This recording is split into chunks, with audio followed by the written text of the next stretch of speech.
We are back on the 1440. We're doing a little bit of Vanguard engine maintenance. We are adjusting valves today and checking our cylinder heads to see how things look in here. And there's a couple things to look for. The factory manual is not going to tell you this kind of stuff. So first thing to note is, take a look at this side and just kind of look at it.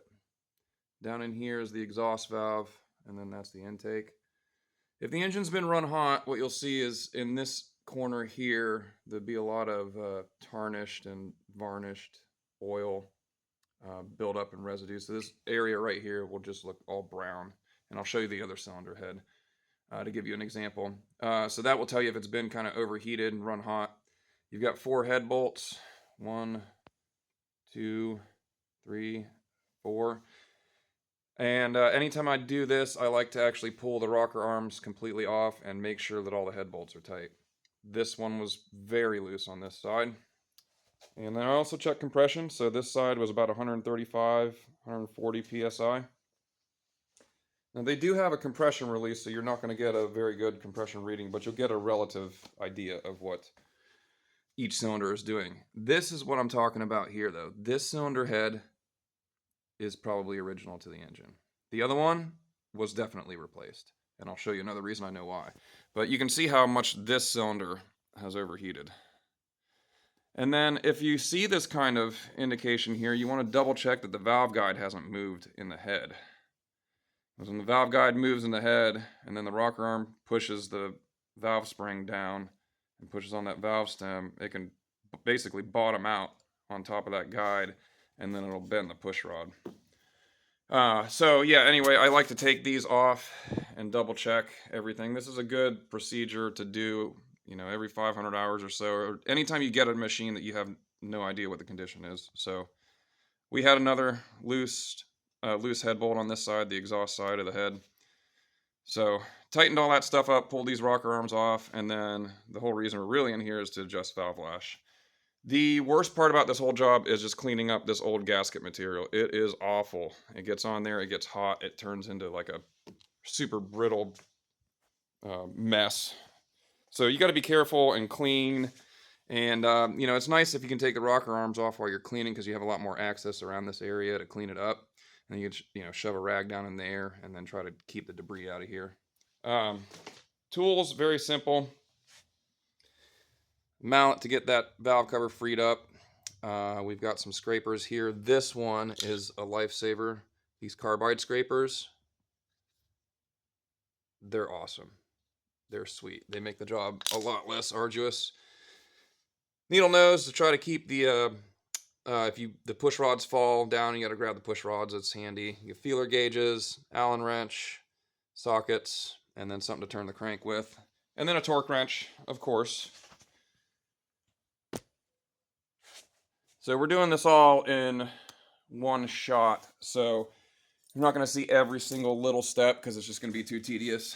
But I've off camera cleaned up this surface here.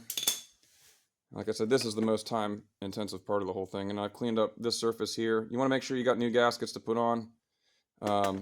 Also, if you are preparing for this, another good thing to grab are some new washers from Briggs that seal the valve cover nuts to the valve cover itself. They're like a rubber impregnated washer. I don't have that on this, but I do have the new valve covers themselves. So I've removed the plug just to get a little better access here, and then I had this blocked off while I was cleaning. And then what I like to do at the very end after I've adjusted everything is just check compression again on both sides.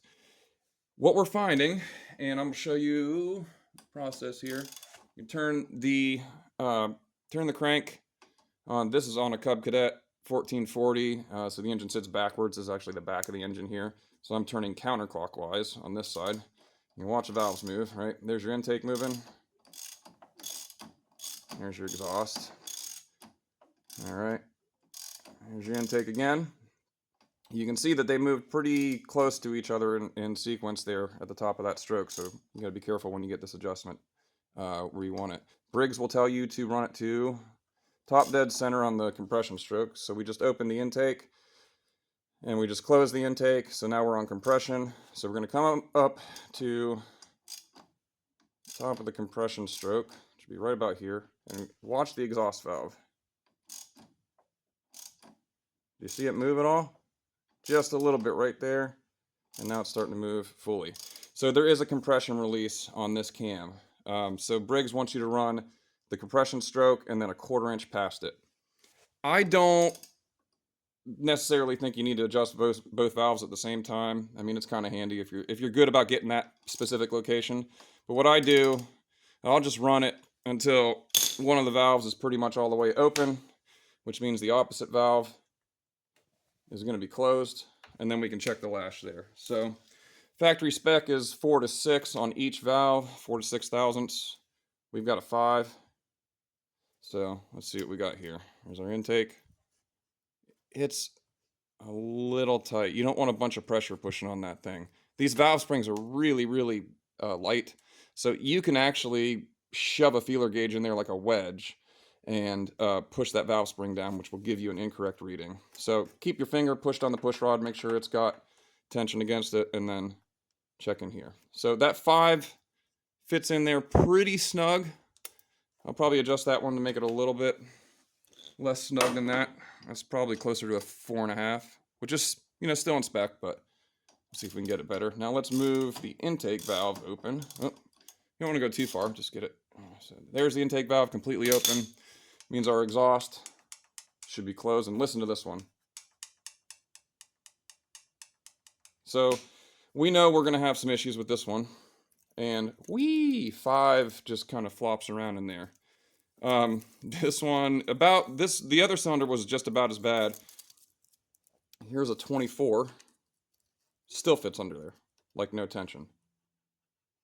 A little bit of tension. Yeah, so we're at like 20-some thousandths on this guy. So that one's way out. So the valves are actually quite easy to adjust on this. You just loosen this nut at the top. Boop, back it off. Get an Allen wrench. Right there. Get your 5 thousandths feeler gauge. Every engine is a little different about how this final step goes because some of them move. Once you finally tighten down that nut to set the to load that set screw or that adjustment, it will change the reading a little bit. So let me grab the 5 thousandths. I'm having problems trying to find it right now. Come on, where'd you go?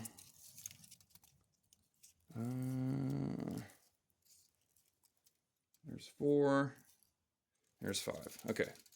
So what I'm going to do is set my 5 in there. I'm going to run this. Make sure this is loosened up a little more. Going to run this down in there until it grabs the feeler gauge. Oh, maybe run that nut a little more. Okay, so now it's got the feeler gauge. You gotta be careful. You don't want to put a bunch of tension on this because, like I said, those springs are super light and you'll get it way out of whack. So now that the gauge is loose, a little bit more, kind of tight, I'm gonna give it just a little bit more. So I want it to hold the gauge in there like this. Now that's gonna be technically too tight. And on the exhaust, you probably want to err on the side of loose, not tight, just because they expand more and that will change as it gets hot.